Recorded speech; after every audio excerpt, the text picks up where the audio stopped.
Well, welcome everyone. I'm going to get started on time because I want to make sure that our panel here gets a chance to not only share their role in this collaboration, but hopefully you'll have some questions for us. I'm Olivia Herriford. I am Associate Director of the Mid-Pacific ICT Center and the project lead for the San Francisco ICT Pathways Project, which is what this session is about, sharing with you what we've been doing for the last, year about. And with me, I have representatives from our partners. We have Beth Cataldo, who is CCSF faculty and a member of the MPICT team. We have Evan Decker, who is now a member of the MPICT team, but when we got started with this project, he was with San Francisco Unified School District in CTE, correct? Right? And then next to him is Ingrid Dahl, who is Director of NextGen programs at the Bay Area Video Coalition.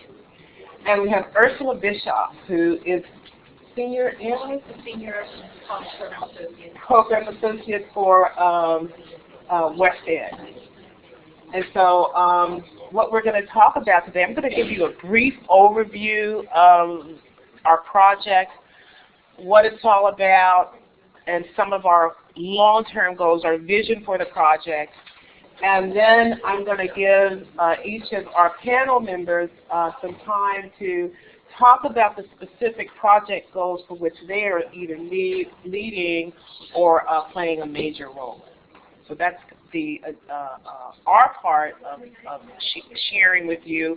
And then I'm hoping afterwards when we finish sharing with you, will ask us, well, how's all this working? How do we've got, 5 groups or 5 organizations, groups here working together to make this happening. What's the glue? What's some of the best practices for making this happen? So that is our goal, to give you the opportunity to find out more about how we're getting this done. So one of the things that, you heard James talk about in the keynote this morning is that there's an increasing amount of our workforce are technology people. It's not just in ICT. It is across all industries. And right here in San Francisco, nearly 1 in 4 non-government jobs is related to ICT. And that's 22% of that is in tech. So just in year 2000, just 12 years ago, instead of 22%, that was only 14%. So it's growing astronomically, and we need to start filling that pipeline. So now is the time to start looking at how we do that. The other thing is that we really want to take a look at not only building this pipeline, but also doing it with equity. That the opportunities are presented for all of our students, all of our workers and people looking for jobs in San Francisco, being that we are such a diverse community. So this particular project is a pilot, and it's funded by BAVC, which you guys also have heard a lot about already. They're one of our co-producers, and they have chosen 3 areas. They have chosen 3 areas in the country to launch these pilots: Chicago, Las Vegas, and here in San Francisco. And one of the reasons they were really interested in doing it in San Francisco is because we have a very conducive environment where there's only 1 unified school district for K-12 and 1 city college school district. So it makes the collaboration a bit more easier as opposed to having many. And the outcome is that we really want to replicate the successes that we've had in these 3 areas in other urban centers in the U.S. Okay. So we want to basically present a framework and a model as to how you get this done. And again, the strategy, and I can't emphasize this much, it takes a lot of coordination, a lot of collaboration, and a lot of communication. So So one of the things that we've got the first year, some of the accomplishments that we have achieved in 2012 is that we had our kickoff. So actually we had a kickoff in April, so it's been less than a year. We've gotten a lot done. And we started with a stakeholder meeting, and I think this was really, really important. And first things first was engaging our stakeholders. And we invited ICT faculty from both San Francisco Unified and City College of San Francisco. We invited members from the broader community, and by that, that includes city and county agencies, community-based organizations as well. And we also invited industry partners to attend. And we got pretty good representation from all of those groups.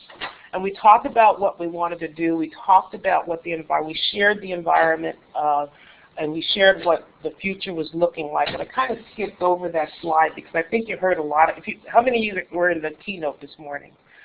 So you heard Jane's presentation about the environment, where it's going, and how we really have to start to build this pipeline. The previous slide was what that was all about, so I kind of skipped over it. But we all know what the urgency is in getting this pipeline together. So we presented that to our stakeholders. We presented this opportunity that we have with this 3-year grant to develop this framework and begin to look at how we begin to work together as an ecosystem, as we're now calling it.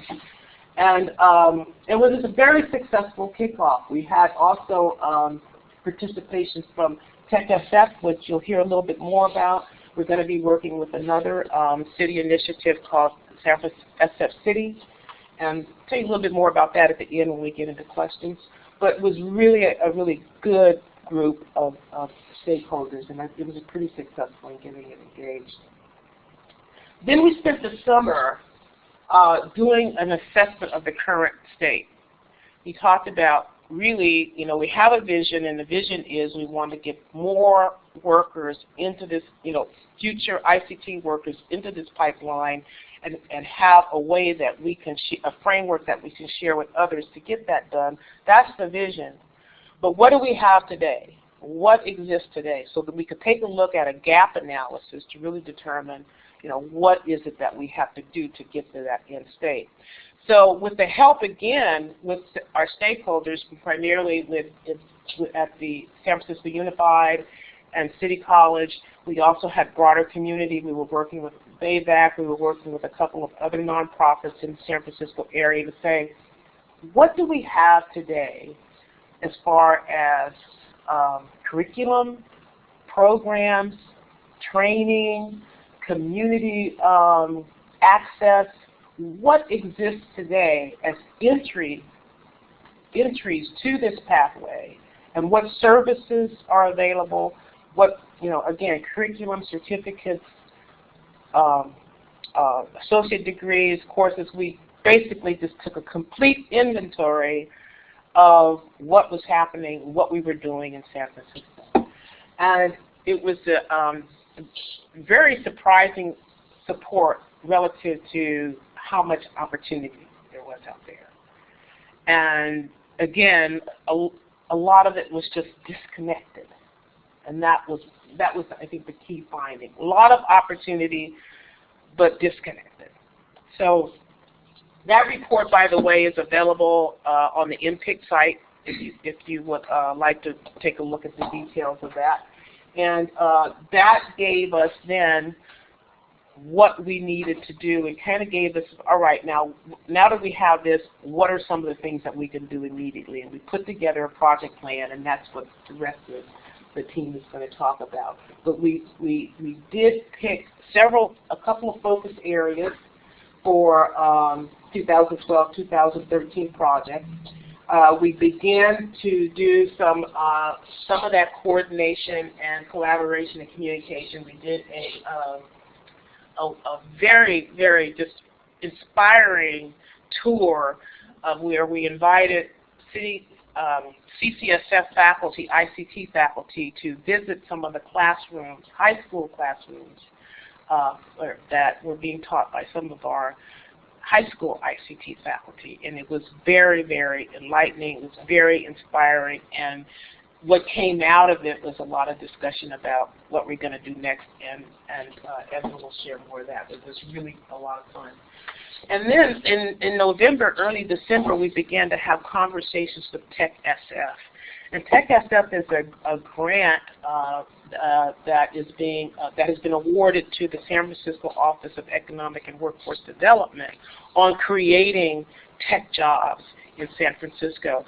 And Ursula will tell you more about that. But we've now entered into an alliance with TechSF so that we can, again, share what we're doing to meet this common goal that we have, and that is to get more people into ICT jobs. So these are the focus areas that we came up with as a result of that report I told you about.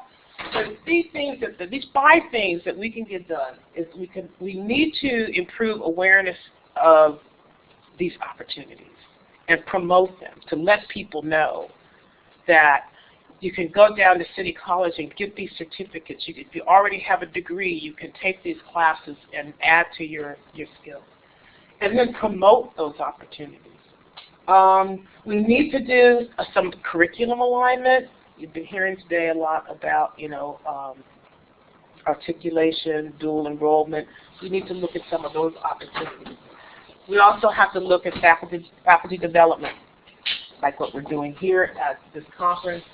And then we need to provide opportunities for students on this pathway for experiential learning and internships. And then we need to really focus on the collaboration and relationship building. I mentioned that we had identified 2012, 2013 goals and objectives, and they primarily are focusing in 3 areas. Right now, we're looking at awareness and promotion, because I think that was the key thing that was just flabbergasted, was that, gosh, there's so much going on that people don't know about. We want to look at curriculum, what we can do relative to improving and aligning curriculum. And then our collaborations, because we're finding with the collaboration and relationship building, we are addressing almost all of these. Okay, so we're focusing on those 3 areas for right now, again, still in our first year. Okay. So that's a really quick overview. So now I want to turn it over to Evan to talk a little bit about increasing the high school, what we're doing in increasing the high school. So, my name is Evan. Prior to this year, I worked as a Pathways Coordinator for San Francisco High School District. So I worked in the CTE department. I worked with all of our Academy and Pathways programs. One of the projects I was working on was the MPICT project. I've since left that position at SFUSD, and I'm now working with MPICT. So a lot of this stuff is stuff that we were trying to do in the school district on a broader scale for all of our Academy and Pathways programs, and specifically within the CTE programs.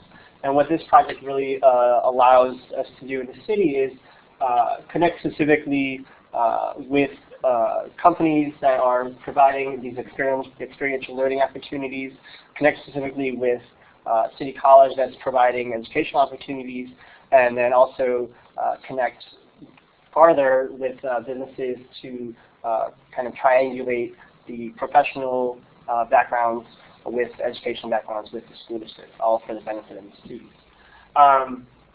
So one of the things about improving and aligning the ICT curriculum is within San Francisco, there's 15,000 high school students, about 15,000 high school students in San Francisco. The CTE department in San Francisco provides classes, ICT-specific classes for about 800. If you broaden that out to all students participating in ICT classes in San Francisco, it's about 1,500 to 1,700, depending on the semester. There is no coordinated curriculum across the district. There's the state ICT standards, depending on the different subjects that teachers are geared towards, but there's no ICT associate superintendent or anything like that. So what you find in going from high school to high school is a lot of teachers teaching things, very similar content in very different ways, and then you find some classrooms where it's very different content in very different ways. The tour that we did in early December, we went specifically to the Academy and Pathway programs. We visited a computer applications course, a broadcast media course, an animations course, and a computer repair course.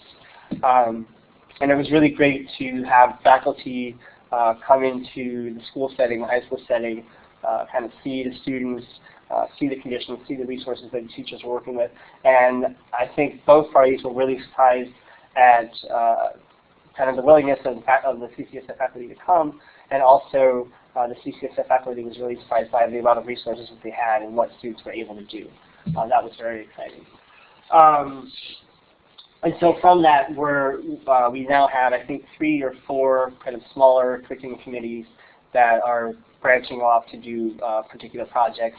One around experiential-based learning and broadcasting over the summer. A few others are looking to coordinate a Python class that's going to be taught in September. And then there's an animations and business applications class that I think is going to connect as well, because in the animations class, the teachers had the students make business plans. So that was so that was like really easy to do. The dual enrollment courses, at CCSF, the CTE department deals specifically with the Academy and Pathway programs and offers, I think it's 4 or 5 ICT-related courses for Academy and Pathway students. They're available to everybody. What it really amounts to for ICT specifically is about 20 to 25 seats that are available for students to get both high school and college credit, generally after school. One of the things that we're looking at trying to do is bring some of those courses into the high school. It's being done other places. Santa Barbara, for instance, is really kind of leading the way there. And that's, I think, something that will come or will be in development of the Pathways project. Articulation agreements. We're on the fence there.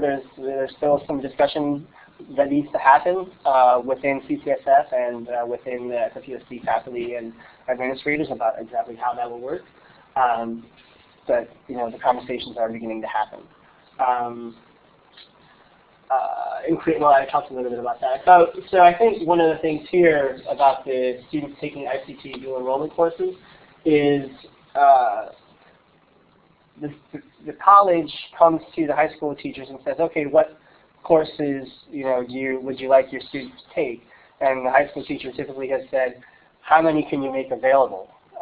Because they really try and discourage students from kind of pigeonholing them into one course, right? Students want to have availability, they want to have options, they want to have as much choice as possible. I think kind of the hard part about that for the college is you can't really make a whole bunch of things available and then not have students show up.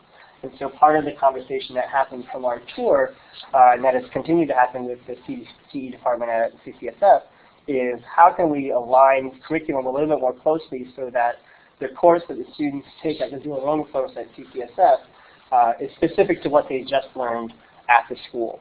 And then you can kind of hopefully funnel more students into that area of interest that will then build on their next semester at high school. Access and equity, that's one of the San Francisco Unified School District's 3 main goals right now, is providing access and equity.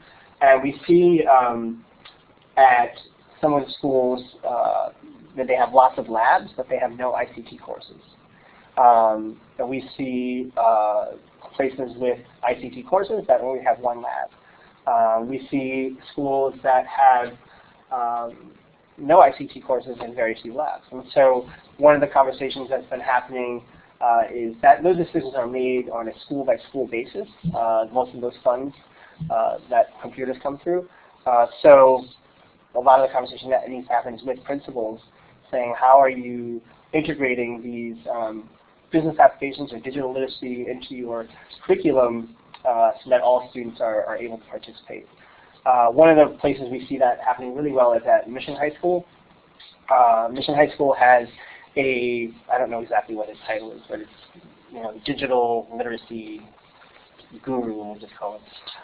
And he works specifically with all of the high school teachers, grades 9 through 12, on how are they integrating digital literacy into their curriculum. And so classrooms come down into the lab.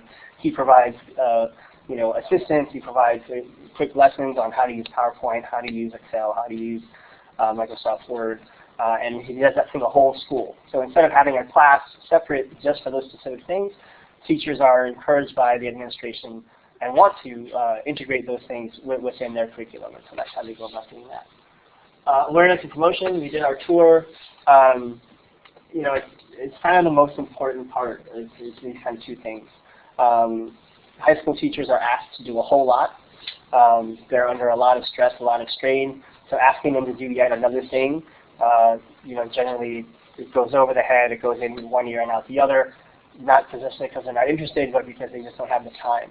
And so really having the faculty invest their time and come down to the high schools and see what was going on and show the high school teachers, yes, we're dedicated to making this happen, has gone a long way. And the high school teachers were really just so excited and getting emails afterwards like, oh, thank you so much, that was great, let's continue on this. So that was really, really a great success. You working on your flyers? Yes, and we have flyers because we found out that not only for 7th and 8th grade students, there's an enrollment fair that they go to, but they really don't know. There's no, like I said, there's no department that's really promoting these type of activities or classes, and so they kind of just, they may or may not know what's going on. So we're working on flyers specific to each high school that we can give out to students or to counselors or to the career offices that say, hey, this is what's available in your high school. You can take this course or this course or this course. And this is available without what's available outside of your high school, whether it's dual enrollment or BAVC or BACAT or now TechSF. So that's kind of where we're going. There's one other thing that's not up here, but I remembered. There's a 9th grade curriculum, a career awareness curriculum for a San Francisco Unified School District that encourages guest speakers from career fields to come in and talk to 9th graders. So one of the things that we'll be developing in the spring, hopefully for implementation in the fall, is with SF City and creating a cadre of kind of corporate or professional stakeholders that are willing to go into the classroom and say, hey, this is what I do, this is how I ended up in this position, this is how you can do it too. So that's another way to kind of get them started early. Yeah.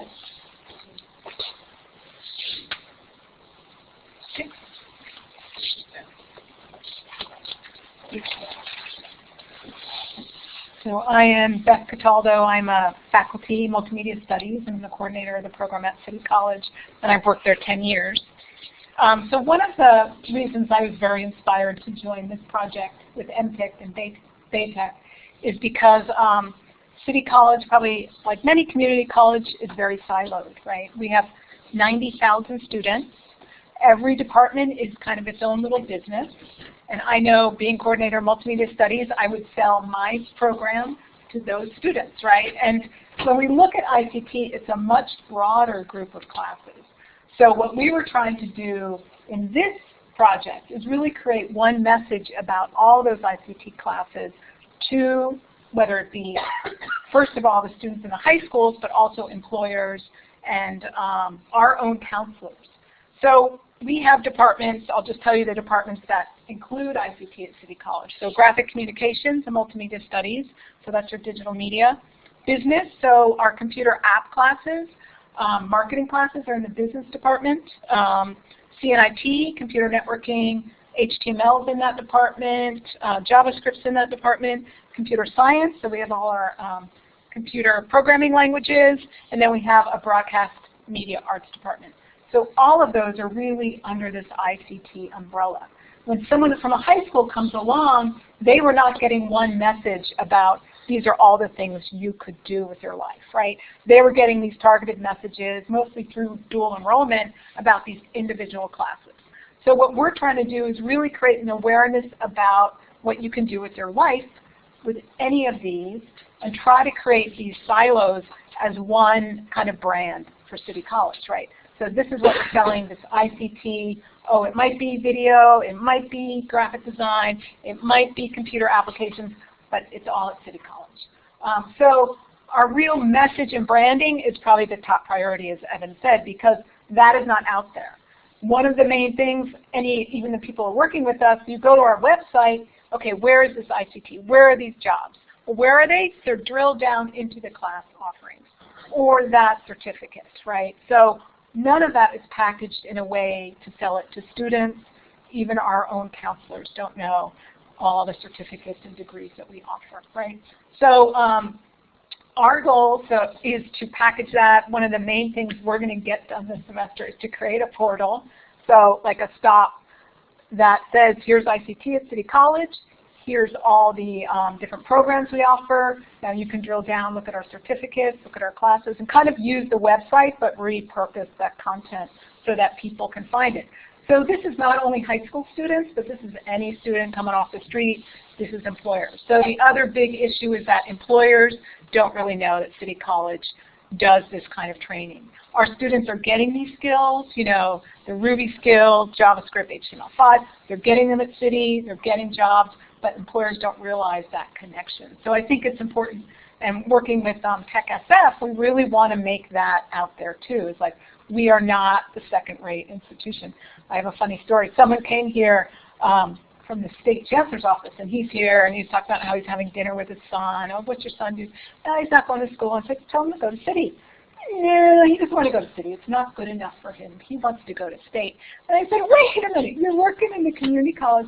So students believe that our colleges are second-rate, when most of us see people with 4-year degrees coming. I know in my class I teach web design, and I get UCSC students, I get Stanford grads, I get students who have no skills to get a job, $120,000 in debt, and they're sitting in my classroom. So no one, that word is not out there so much. So we want to like get the word out there that we are a ticket to a really good job. Yes?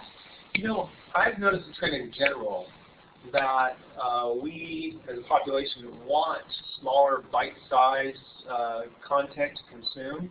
And I think that fits in perfectly with the community college concepts. And the thing is that we do not market ourselves.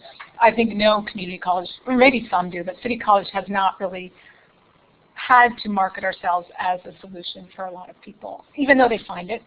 So that is one of our main goals, is for high school students to change their minds, for employers to really look at us as a solution. And that's what this project does, is really see us as a piece of that pathway to a successful career. And so the messaging and branding we're working on, promotional materials will come out of that, and this portal is a really key piece of it. But the other thing that we need to do, so we can do all that, but right now, like Evan was talking about, the relationship with the high school is not really married up. So when I went to see their broadcast class at Galileo, you know, I was thinking like these kids with this low-end equipment. I mean, I just had this probably old 20th century idea of what I'd find. And they've, you know, Evan brought us into this classroom with Hank, and his students were doing a live broadcast of school announcement on TV. They were reading off cards in Chinese, and I was like, whoa, they could out-eclipse our students, or at least come head-to-head with them. And I think understanding that at a community college level, again, respecting what the high schools are doing and articulating that in some way is really important. And we don't do that right now, really. We accept the students, but we sometimes make them jump through hoops, as other people in this room will tell you, that there aren't a lot of tests. You know, they really do have to prove themselves before we'll articulate or waive a class. So I do think talking about that and aligning curriculum, and then also the way we teach. So one of the other big challenges is that there are still people in our classrooms who are still writing on a chalkboard and talking to the students for an hour or two. And this happens in some computer science classes, in some graphic design classes, in some, you know, audio classes. And when I went over to the high school and said, well, how are your students learning? And the instructor said, well, I give them the problem, and I show them the internet, and I tell them how to find the solution, and they're on their way.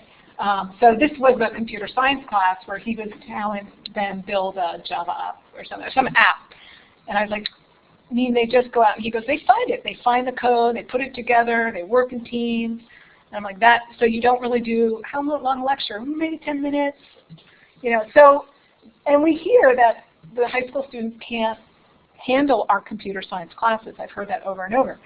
And I'm thinking, why? You know, what's the capacity of the students? And I think it's just they're learning a very different way in the high schools. And when they come to the colleges where we have some of us, I mean, not all, everyone, but some people are still teaching in a more traditional format, those students really can't make it through those classes.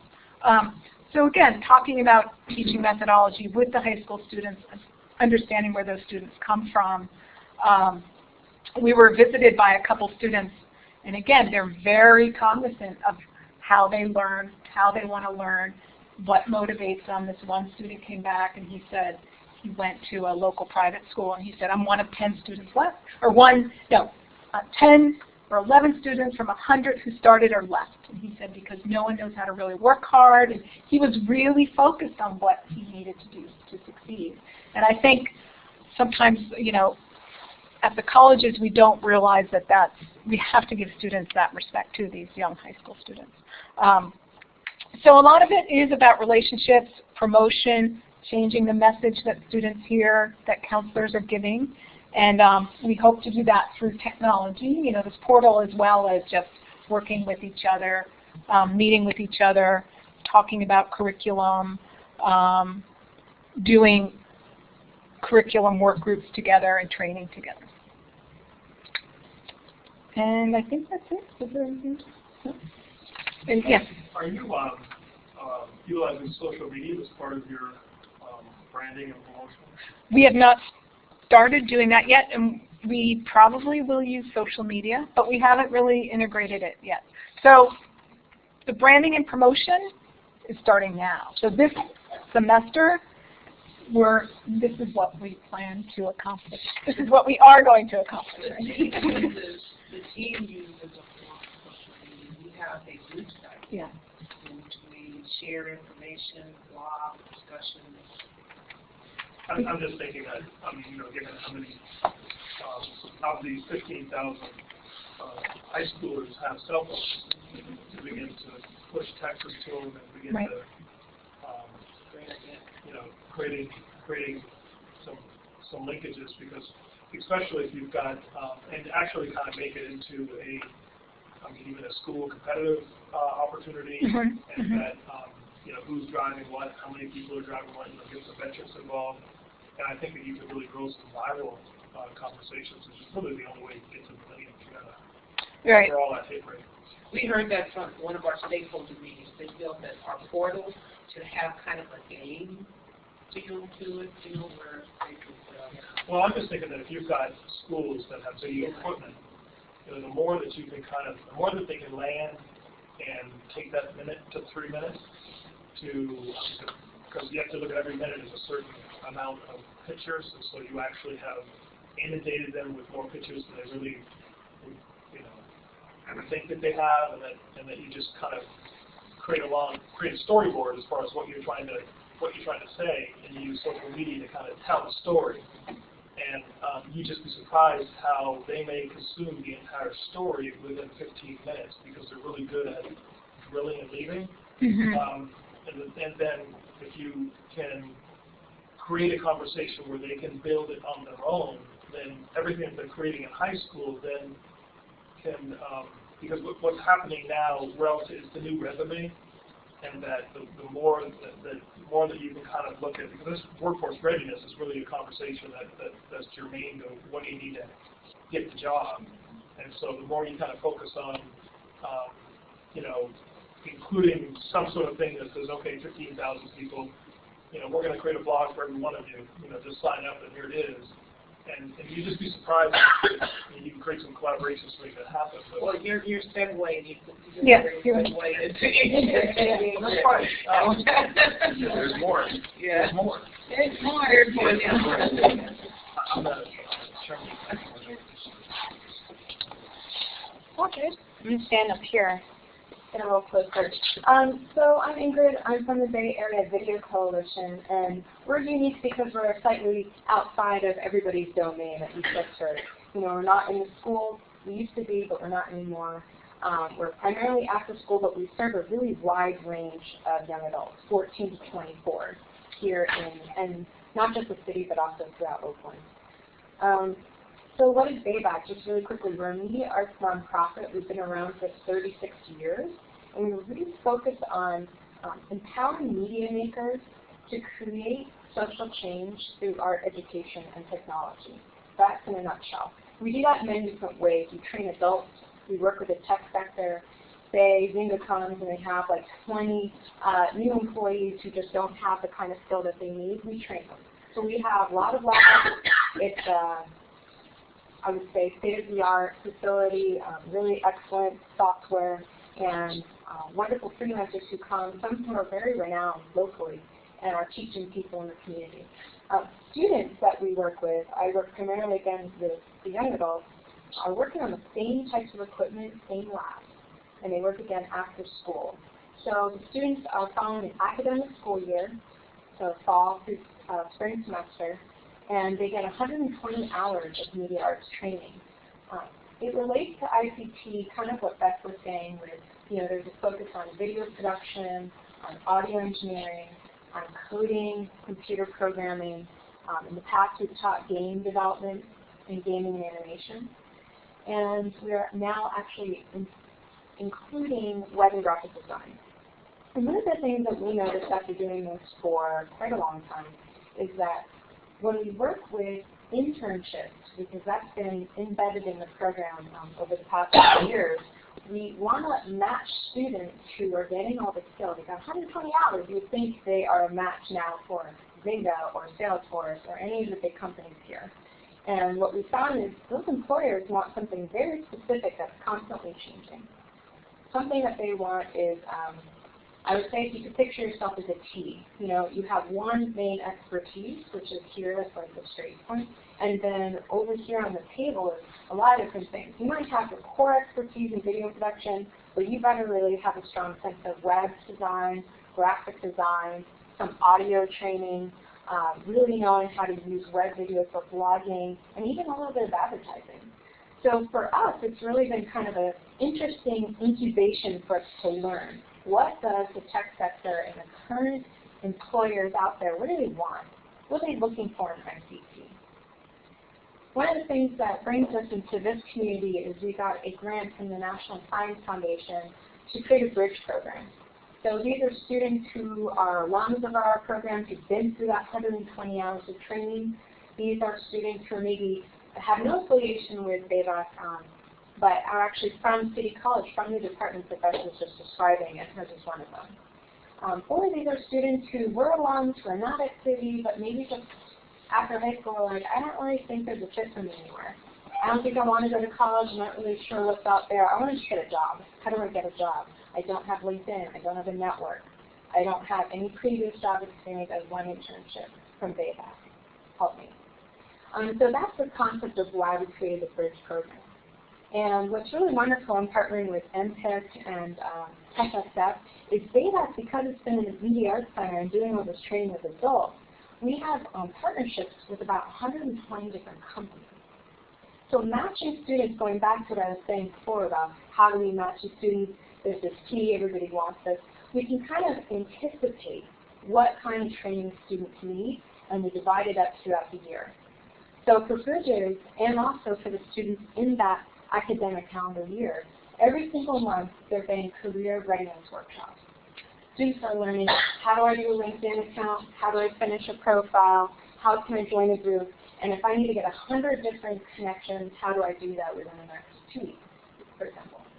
Another is resume and cover letter writing. How do you do that? Read a template. There's a lot of trial and error. It takes time. We have people who are on staff who are kind of double-checking. We have peer mentors making sure that students are being accountable and making sure that their resume looks sharp.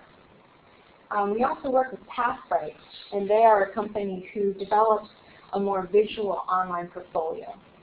So if you want to combine your resume with a portfolio, that's a really great platform. So there's training around that. Twitter comes and gives our students a presentation on how to use Twitter so it's not just a shout out about, oh, here's my cat eating ice cream. Well, there might be something you can actually use. You can follow people in the industry on Twitter. You can see breaking news in an industry you're interested in. How do you use that more effectively? Don't post something that you're drunk on Facebook. People are going to look for that when you're applying for a job. It's just true. They'll do a Google search, they'll find you on Facebook. Just be mindful. We also do a lot of other kinds of training, like mock interviews. And people in the industry who come and review a portfolio. Like, you know what, this would be stronger if you added this. If you got a little bit more experience over here or did an internship, that would be great. Another thing that we've been doing is a lot of family engagement forums. And these have been really challenging, and I'll talk more about that in a session I'm leading right after this. So I won't really talk about it in depth. But one of the barriers we see to students being successful in ICT is not because high schools are not up to date necessarily in that field or because of the community college. Sometimes it's about parents. Sometimes parents who are really unfamiliar with the ICT pathway or the community, I mean, we don't have a portal yet. They're a little scared. They're skeptical. You know, why is my child just playing games? Why are they just trying to code? There's nothing viable out there for them. Why don't they just get a job at Walgreens? They should bring in some money. Part of our role is to do some engagement and even education to parents in the community to say, hey, actually, you can get a more family-sustaining career and income if you just stick with your child's development in this field. And that is also why we pay for 96 hours at least, unless the student falls into a TechSF, which we'll hear a little bit about later. Into that area, they can actually work up to 120 hours that we will pay them for an externship. So actually, I totally don't mean to out people, but Chris, sitting back there, has been managing internship placement like a mofo. And it's really, really tricky, and I will very briefly talk about that, but he's kind of the man. If you have a question later, he's right there. And Andrew has been an alum, a student, a peer mentor, and he's interned before, so if you actually want more questions, he's there, and we're very lucky to have both of them here. But just going back to the matching, it's really tricky. We have a lot of tools. We utilize a lot of Google surveys and forms. We kind of get a sense of what the student's interested in, when they're available, what kind of skills do they have, how we are going to evaluate their skills, and then match it with employers who might say, I don't have an internship program, or I only serve interns who are in a 4-year college degree program. But because of BAVC and we've done some training with our adults, we'll trust you enough to, okay, maybe we'll give you a couple of internship slots. And that's what's really unique about working with a CBO or a media arts nonprofit or an after-school program in your community to sync up with initiatives like these ICT pathways. And if you don't have that at your fingertips, you know, ask around, because the more that we've been building our cohort, the more we're seeing that exists. Job training, career ladders, like all these people are starting to work on workforce development, because we realize that students we care about, what are we doing if we're giving them tools that don't match us? If we're giving them opportunities that just so random without a door open for them. This is about opportunities. It's about listening to what they want and need, and then being able to translate what employers want out of them. If we don't do that effectively and bring all those different people into the conversation, we're really doing a disservice to the young people we serve. Just a quick question. How is your organization funded? As I mentioned, the National Science Foundation, yes. Repeat the question. How are we funded? BAVC is funded through a lot of different foundations. We're also funded because we have adults who take courses at BAVC, so we have unrestricted income to that. And we also are funded by the government in grants like TechSF and the National Science Foundation, National Endowment. So yeah. Okay, so broad. Very broad. Yeah. Have you had success in getting young people into those jobs at tech companies? Yes, we have. In the session I'll be presenting on, I give a list of different companies. They range from Ursula to Say Media, Present Creative. It's really successful. A lot of those I think one of the reasons why a lot of the companies, it's not just about trust, and it's not just because I have really fantastic coworkers who are building these like matchmaking systems for students and employers. I'd also say it's because we invite employers to come lead career panels. So they get really comfortable and they realize the importance that they can do for young people, and it opens up doorways, just inviting them to come and speak.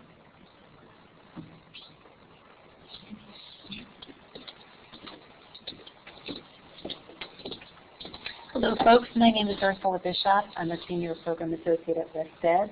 And WestEd is a national research development and service organization that works with education and other communities to improve educational opportunities for children, youth, and adults and achieve equity and just improve outcomes for educational programs and services. What I do at WestEd is work in the Innovation Studies program, which means I do a lot of development, program design, and evaluation work on new and emerging educational platforms. So I've had the great good fortune of working with some collaborators like IBM and the Office of Economic and Workforce Development, which is San Francisco's workforce policy branch, to develop an initiative that's funded by the Department of Labor, which we have called TechSF. The Department of Labor, as you can imagine, is really interested in capitalizing on job growth wherever it is occurring in this economy, and the IT sector is one area where there's been tremendous growth in certain places in the country, and San Francisco is home to one of the most booming markets. It's kind of being redefined as the uppermost reaches of Silicon Valley now.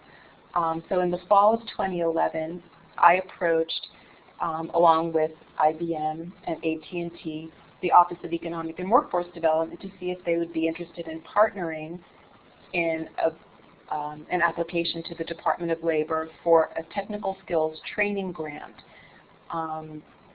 These grants have been released to help stimulate not only job growth, but education that helps to close the skills gap in certain industries and sectors. And as Ingrid mentioned and other folks have mentioned, employers in the IT sector, because of the rapid pace of change, are always looking for something new. And there have been a lot of studies on this topic, and there's a widely acknowledged gap between what employers say that they want and need, how they wind up hiring, and the education and training resources that are available to help move people into IT careers. So along with many of the people who are here today and the organizations represented here today, we wrote an application that was funded for $5 million, awarded last spring, to build an IT sector initiative in San Francisco. Even before we knew we had been awarded this grant, we partnered again with the Office of Economic and Workforce Development to write another application for another $3 million through the Workforce Innovation Fund, which gave us broad license to suggest any kind of programmatic activity we thought would help build out new and interesting career pathways, again to help close the skills gap. We were also awarded a grant under the Workforce Innovation Fund.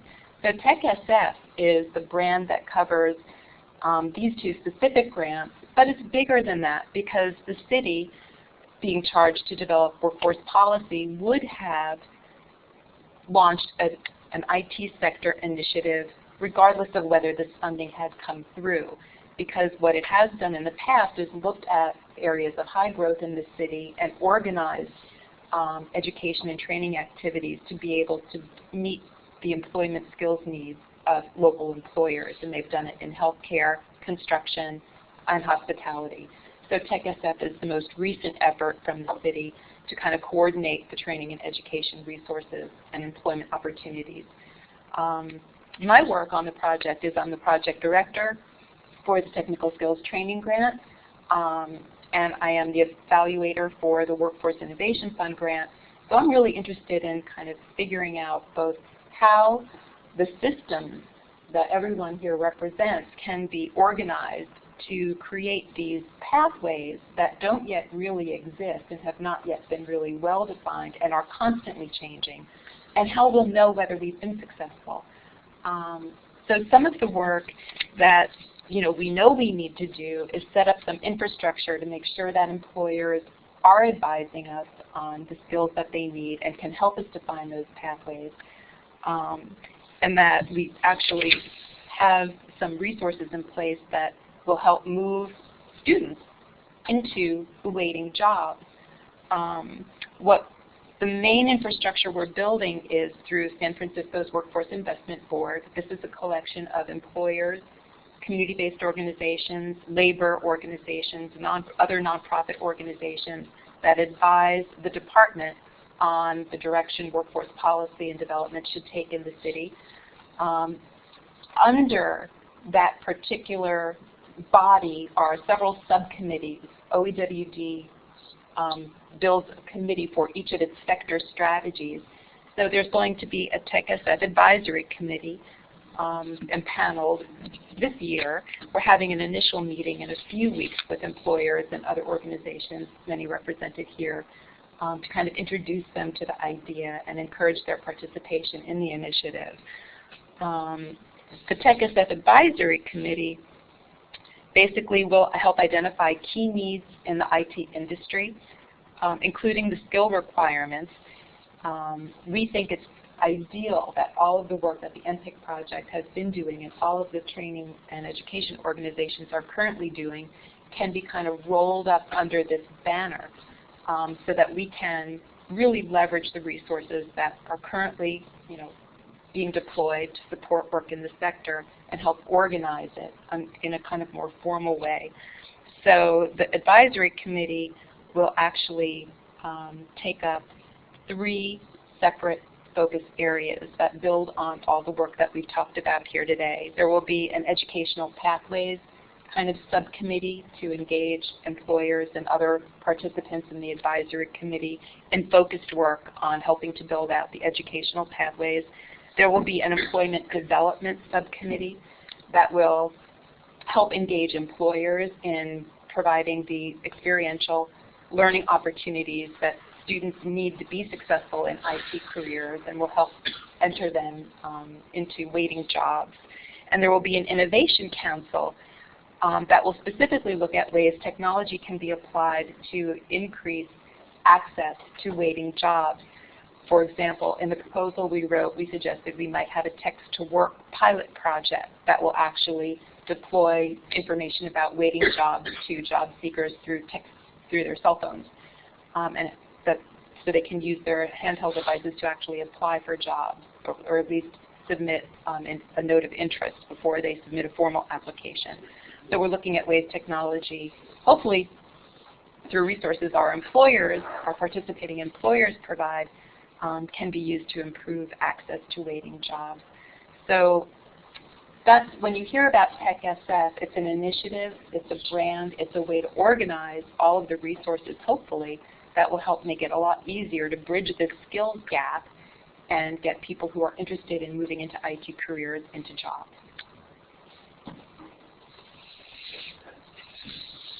I just want to say this is fantastic. This is seriously crazy. Wow. Thank you. Sorry we do have more time for questions, but if you have any, grab us in the hallway, and because there's a lot more stories that we can tell you about this. Thank you.